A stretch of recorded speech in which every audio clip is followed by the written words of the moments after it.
All right, welcome back to another completely random review. Today I have the Motorola One Hyper for you. Not a new phone, bought this used, but it did come with everything, all the accessories, so what's in the box is what you get if you decide to purchase this phone. And just a quick disclosure, this particular model is not the US model. This is the Latin American or Argentine model of the Motorola One Hyper. I chose this specifically because it has dual SIM and also because the frequency bands available on this one pretty much cover everything here in the US. T-Mobile, AT&T, Cricket, Metro, Simple Mobile, pretty much any GSM network here in the US, this phone will work without a lot of data issues or connection issues. You're going to be good. So let's take a quick look at it. I have set this thing up already. So first thing you're going to see is the phone.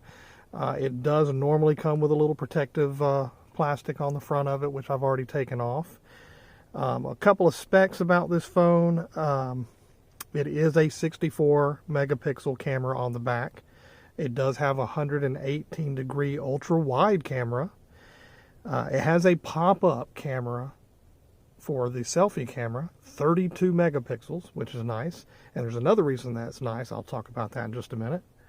We have a 6.5-inch display. We have a 4,000 milliamp battery. And hey, that battery has 45 watt hypercharging. Something that's not usually seen in a mid-range phone, but very much appreciated. It has a Qualcomm Snapdragon 675 processor, and that's pretty typical for mid-range. And also typical for mid-range is the RAM and the ROM. We're looking at 4 gigabytes and 128 gigabytes respectively. So one really nice thing that Motorola has done is they've shipped this phone with a case already on the phone. It's a clear case, so you can still see the color of the phone, which is kind of nice. I really appreciated that. But you can get other cases for it, which I did. We'll go ahead and take that case off real quick so we can see the back of this phone a little bit more. It is a soft TPU case, so it's very flexible. So there's the back of the phone.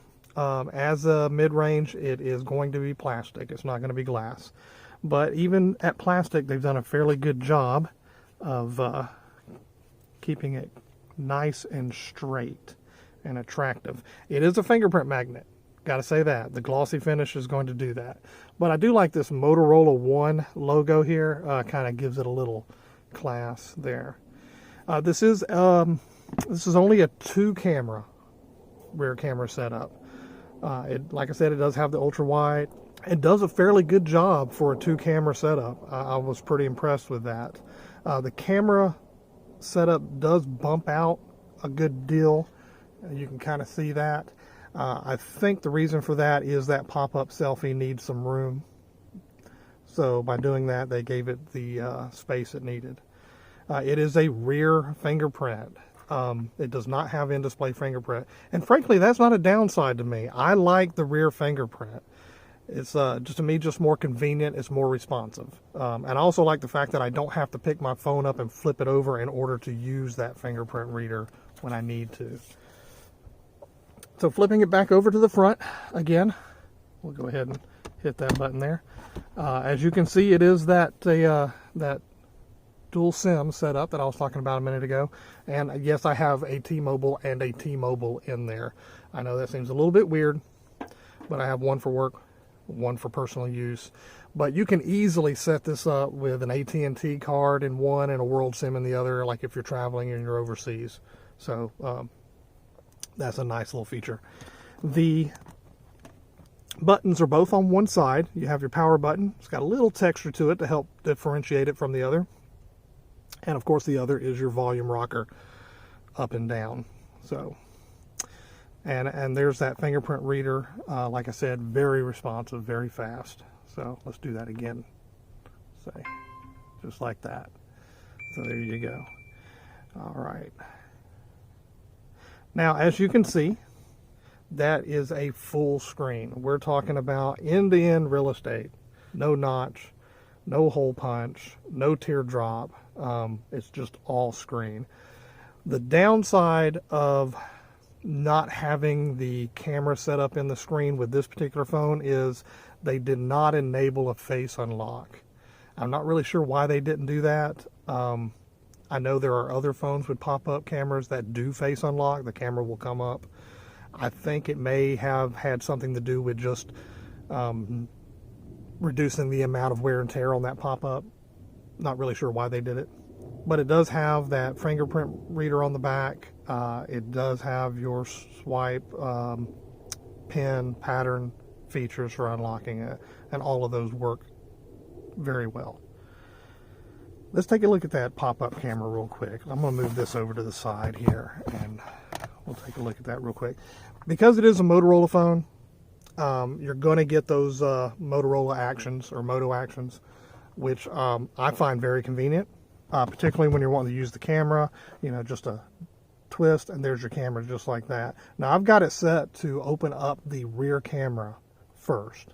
You can go in the settings and change it to open either the rear or the selfie camera, whichever one you want. But once you've opened the camera, like I said, it's on the rear, you can do another twist and there's that pop-up camera right there. So you're on your selfie camera now. And another twist and in it goes. As you can see, the screen is nice and bright. It's very responsive. No issues there. I do not believe that this is a high refresh rate on this screen. I did not get the specs on that. So we're definitely not looking at 120. I'd be surprised if we're looking at 90. Most likely we're looking at a 60 for the refresh rate. But 60 is more than adequate for most people. And when you're looking at a phone at this price point, you can't expect all those flagship features. So there you have it. That's the Motorola One Hyper. I believe this is a solid mid-range phone that's kind of been overlooked, particularly in the whole lineup of other mid-range phones that Motorola has and all the other additional mid-range phones out there. I think this one's kind of gotten forgotten. So you may have some of those lower mid-range specs with the processor, with the refresh rate, the build quality, but you're going to gain some features there that you normally don't see in mid-range. You're going to gain that full screen, that pop-up camera, and I think for the money, it's a winner.